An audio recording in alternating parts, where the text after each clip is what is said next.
Welcome, AP Psychology students. Today's video is over Module 30, where we're going to be talking about observational learning. So we'll look a little bit at the process, a little bit of the research behind it, and then how it relates to what we experience today.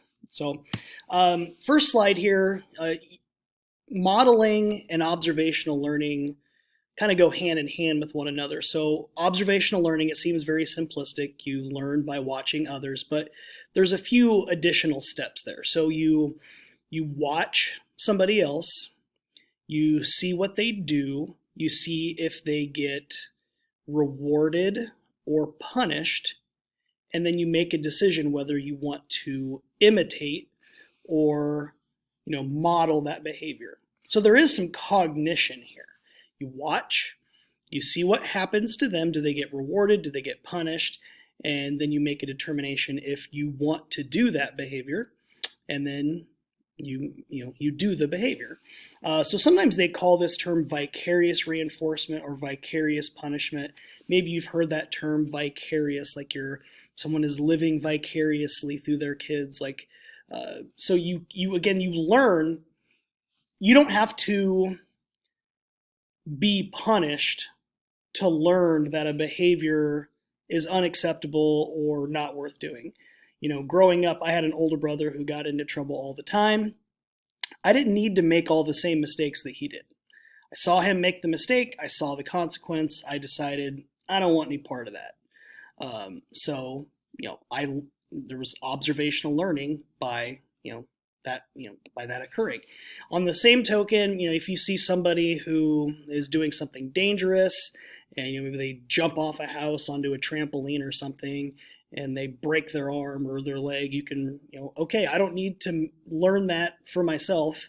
I can see what happened to you and I don't need to do the same thing. Observational learning can be good too. You can watch someone do good behavior and they get praised for it, and then you say, well, I want that praise too. I want that reward. So you imitate it. You model that behavior. The most important research on this, at least historically, was done by a man named Albert Bandura. He did the study with the Bobo dolls. There's a video below that I want you to watch. It's like 5 minutes. It's kind of funny too. But basically, they bring these children in and they have them watch adults play with toys. And in the control group, the adults just kind of sit there and they play nicely with the toys, and it's kind of boring. And then in the experimental group, another group of kids watches the adults beat up a Bobo doll. So a Bobo doll is like one of those inflatable dolls that you punch or kick and it falls down and it pops back up. So they watch the adults beat up the toys, beat up the Bobo doll in the experimental group. And then they bring the kids in and they just film them. And you can see in the video for yourself what happens. But the big takeaway is that the kids that watched the adults beat up the Bobo doll were way more violent than those that watched the adults play nicely.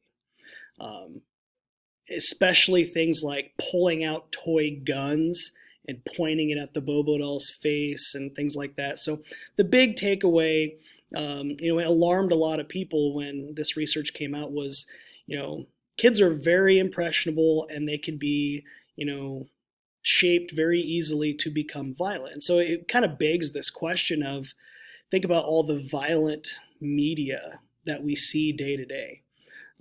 From video games to TV to movies, and what kind of impact is that having on us? And the research isn't totally conclusive, but it does make you wonder a little bit. You want to also know about the biology of observational learning. So most notably, this is actually pretty cutting edge research just in the last 10 or 15 years, mirror neurons. So these are neurons that are in the frontal lobe of our brain, and they've actually found that a pretty high percentage of those neurons in the frontal lobe are actually mirror neurons. And so these are neurons that fire when you do an action, but also when you watch other people do an action. So if I watched you, and you were trying to teach me something, you're doing some kind of activity, some skill, and I'm watching you, these neurons are firing. And then they'll fire again when I'm trying to model or reproduce that behavior. So they think that this is obviously an adaptive trait, that we are basically hardwired to learn from watching other people, whether it's learning how to do a various skill or whatever. But you can also see that this is a biological basis for not only imitation but also empathy. So if you see that somebody makes a certain face or is feeling a certain way, you can, through your mirror neurons, kind of imitate those feelings a little bit and try to feel what that person feels.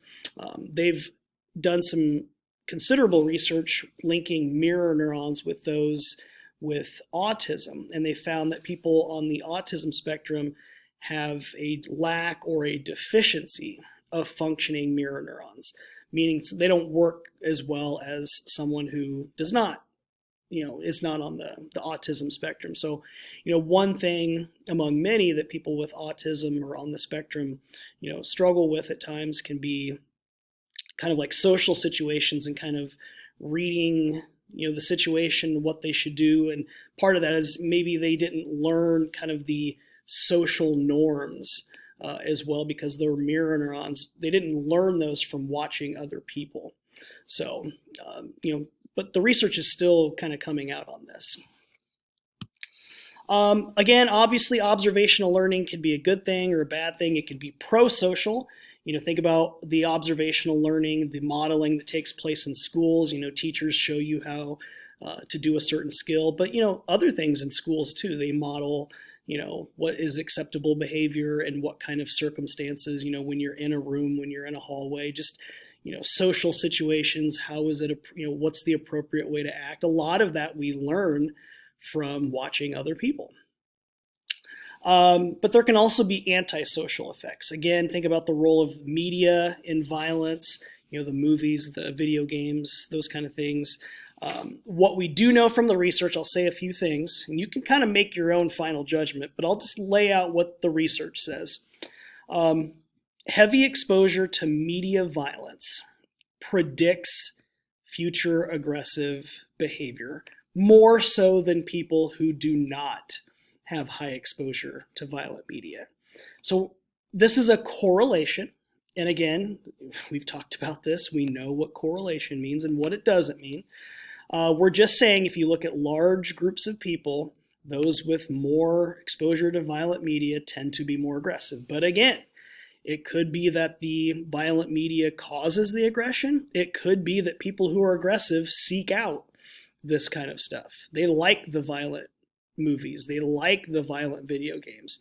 There could be a third factor that we're not even aware of that could be playing a role. But there is a correlation. So there's an undeniable correlation.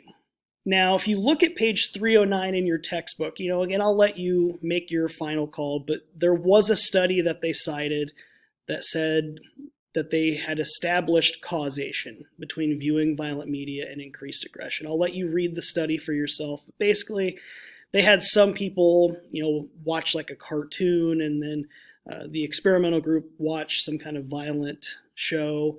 And then it was like their ability or their willingness to administer pain to other people. And those that watched the violent show were more willing to administer pain to other people. Again, it's one study. There's been other studies that have refuted it, so it's still kind of up in the air. But I would at least challenge you to consider it. That, don't just write it. A lot of people just write it off and say, oh, no, absolutely not.